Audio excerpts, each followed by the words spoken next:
ஏன்? எவ்வளவு பெரிய கலவரம் போயிட்டு இருக்கு இந்தியாவுக்கும் பாகிஸ்தானுக்கும். ஆமா, யாரோ சொன்னாங்க சண்டை நடக்குது. சண்டை இல்ல, போர் நடந்துட்டு இருக்கு. நம்ம நாட்டு மேல அவ்வளவு பாம்பு, அவ்வளவு வெடிகுண்டு போட்டிருக்காங்க தெரியுமா? ஆமா ஆமா.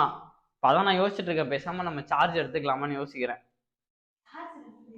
சார்ஜர் இல்லம்மா, போய் இந்தியன் ஆர்மில திருப்பி சேர்ந்துடலாமான்னு இருக்கேன். என்னம்மா என்ன விளையாட்டுன்னு நினைச்சிட்டு இருக்கீங்களா? ஒரு வாட்டி உங்ககிட்ட மிலிட்டரியில சேர்ந்துட்டு சும்மா விளையாட்டுக்கு சொன்னது நீங்க இன்னும் சீரியஸா எடுத்துட்டு இருக்கீங்க. எல்லா டைமும் விளையாடிட்டு இருக்க மாட்டாங்க, புரியுதா?